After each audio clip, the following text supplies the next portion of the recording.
this video is going to be about semicolons and colons. Now, the semicolons has 3 different ways you can handle them. Okay, the most common way that you can handle a semicolon is by joining 2 independent clauses of a compound sentence. So remember how we used to handle the compound sentences, okay? When you have 2 independent clauses, you can join them by going independent, comma, conjunction, independent. Well, now with semicolons, you can join them, you can join 2 independent clauses together without having that comma and that conjunction, okay? So it's going to look like this right here. You're going to have your independent, your semicolon. Remember, a semicolon is the comma with the dot, okay? And then you have another independent. Now, when you do the independent, okay, with the semicolons and everything, just make sure that you are not using a conjunction with the comma, okay? You can't use a conjunction and use the semicolon at the same time, okay? So, some examples of this would be this one right here. The singer stood at the front of the stage. The dancers performed behind her.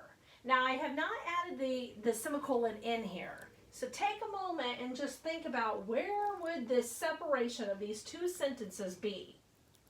I would need to put a semicolon in there somewhere. Well, the singer stood at the front of the stage. That makes sense as an independent sentence, right? The dancers performed behind her. So I could go ahead and put a semicolon right after stage. And that would be basically 2 separate sentences joined together by a semicolon. Now, could I have just done 2 separate sentences like this? Well, yes, I could. I could have. But when you use a semicolon also, you want to make sure that you're talking roughly about the same thing. Basically, you would want to say something like, my birthday is next Wednesday, semicolon. I love going swimming for a vacation or something like that. Something to do with your birthday, okay? Or I want a new puppy for my birthday or something, okay? Has to be roughly talking about the same thing. You can't say, well, the sky is blue, my grandpa has false teeth. That wouldn't make sense going together, right? So if you did something like that, you would have to make them into 2 separate sentences. So a semicolon joins 2 full independent clauses, but it has to roughly be talking about something similar, okay? Okay, so another example is, it is Michelle's birthday today. She loves strawberry cake. Well, that would have 2 independent clauses in there, and I can divide that with, I can either make it into 2 different sentences by putting a period after today and then capitalizing she, or I could just go ahead and put a semicolon after today and say, it is Michelle's birthday today, semicolon, she loves strawberry cake. All right. Our last example of this type of semicolon usage would be, we lost power in our neighborhood. My computer's battery died. Where do you think that semicolon would go?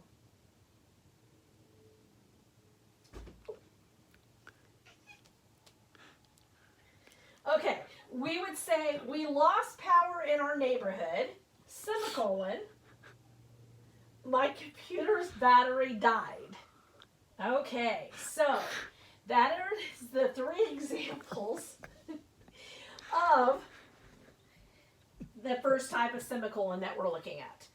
The second type of semicolon, or usage of a semicolon that we're looking at, is using a semicolon with a transitional phrase.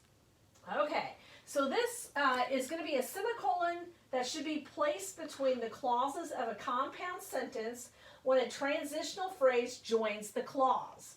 So it's going to look like this right here. You're going to have an independent clause. You're going to have a semicolon. Then you're going to have a transitional phrase.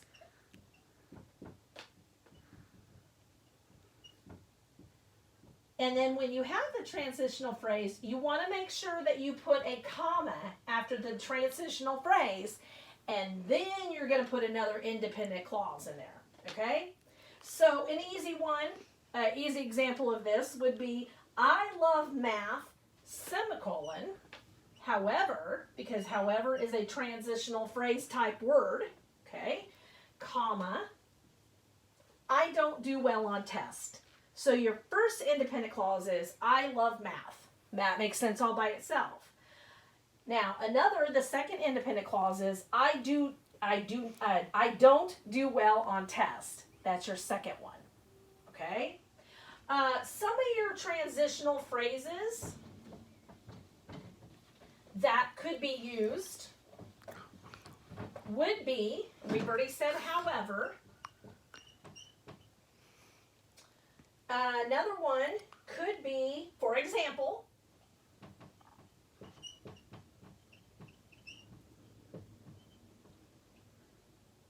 in fact,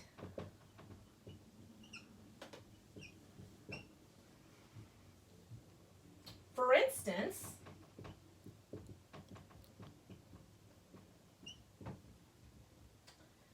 nevertheless. Now, you could use that and say something like, I have a doctor's appointment today, semicolon, nevertheless, comma, I will make sure that I come to class immediately after it's over with. Okay? I could say,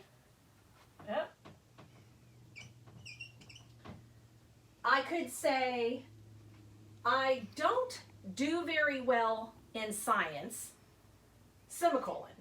In fact, comma, I failed all my tests this year. Okay? So that's an example of how you would use semicolons with transitional phrases. Now, the third way that you're going to handle semicolons is by using the semicolon in items in a series when you have commas in between, okay? So if I said something like, the musical is scheduled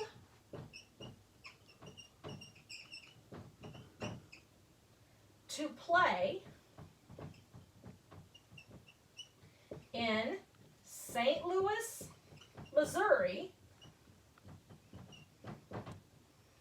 Chicago, Illinois,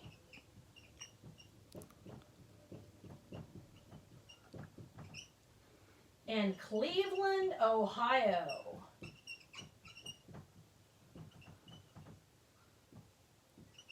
Well, first off, in the last video, I mentioned about how you need to put commas in between the cities and the states, right?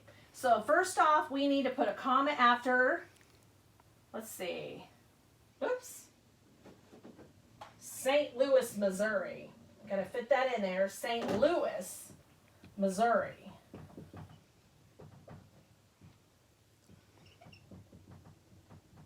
Okay, so St. Louis is the city and Missouri is the state. So we're going to put a comma after St. Louis.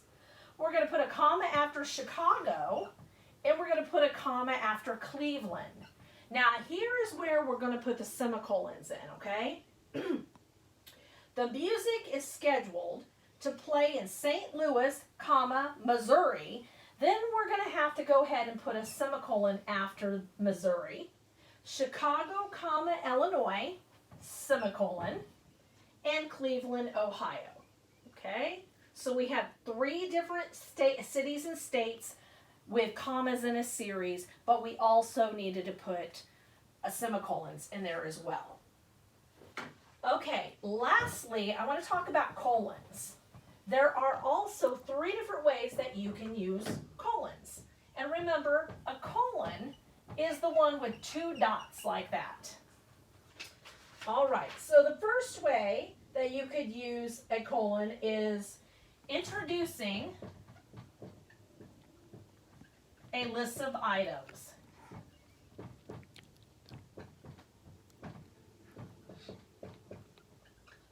Okay, how we're going to do that is we're going to put, we're going to use words that's going to start out like the following.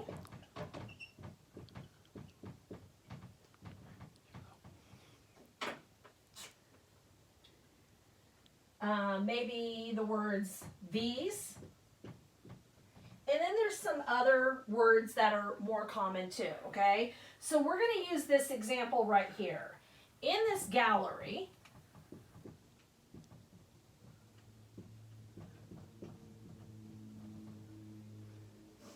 the following artists are shown.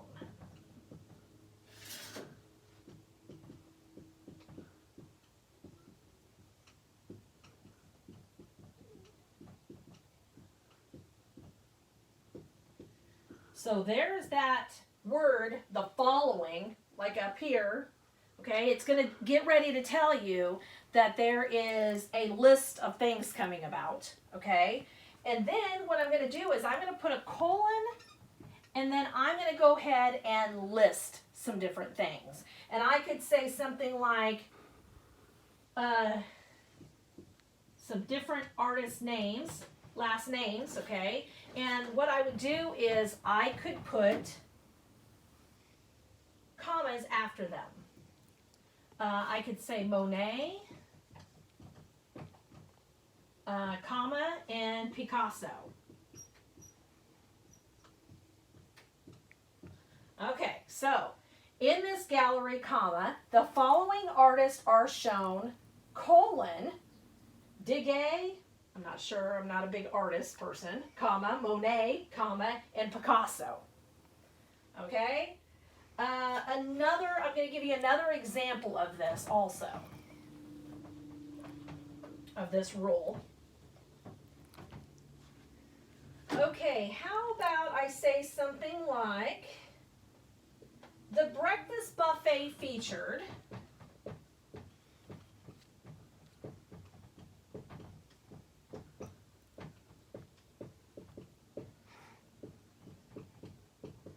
and then I'm going to put a colon because we're getting ready to list some items, okay?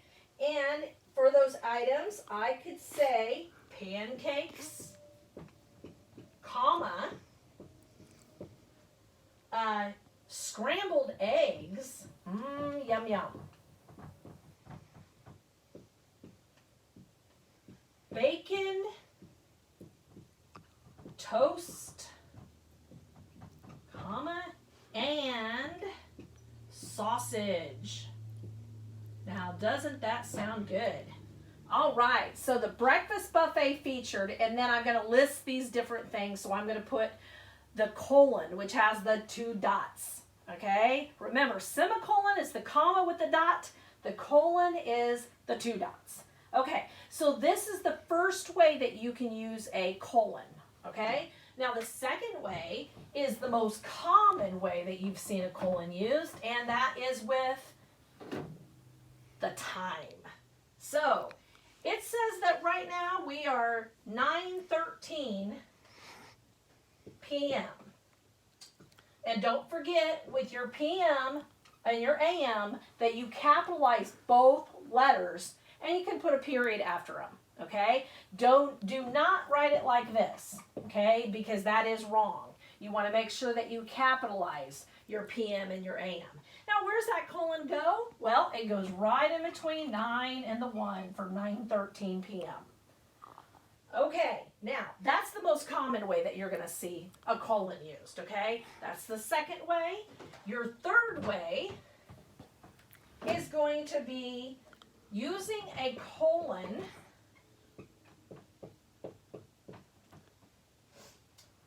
after the greeting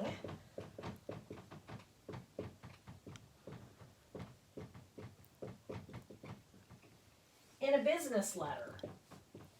Or you can say a formal letter.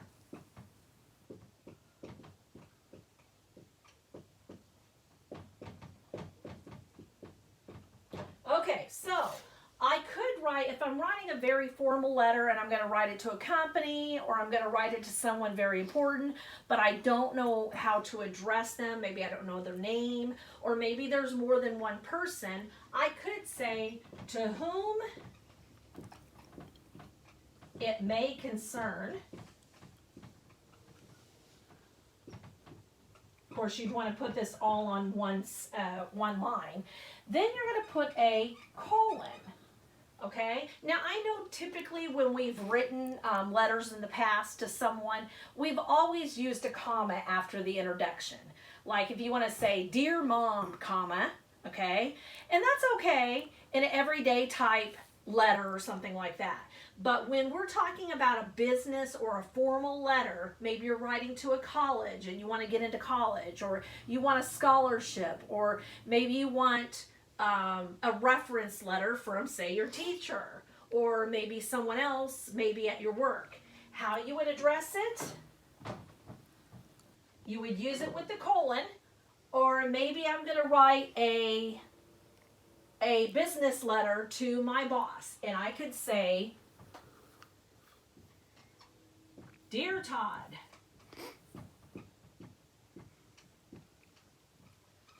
and a colon. Okay? Or maybe you're going to say, Dear Sir or Madam. That's another way that you can address someone. Maybe you don't know their name, and you could say, Dear Sir or Madam. Now, when you do Dear Sir or Madam, you're going to, Dear. You're going to capitalize Dear Sir, Madam. You are not going to capitalize the or, okay? Now, when you say to whom it may concern, there's different preferences on whether all of the words are capitalized or maybe some of the words in the middle aren't capitalized. I would just go ahead and capitalize all the words when you say to whom it may concern, okay? But when you're using Dear Sir or Madam, make sure that you don't capitalize the or. Okay, and then stick those 2 dots on there. So if you ever have any questions on the task about formal letters or anything, well, here's your beginning. Make sure that you use the 2 dots, the colon, after the person's name. Okay, and what I'll do in my next video is I'm going to be talking about direct and indirect quotations. So that will actually wrap up the end of this very long chapter that we've been on for punctuation. I'll see you later.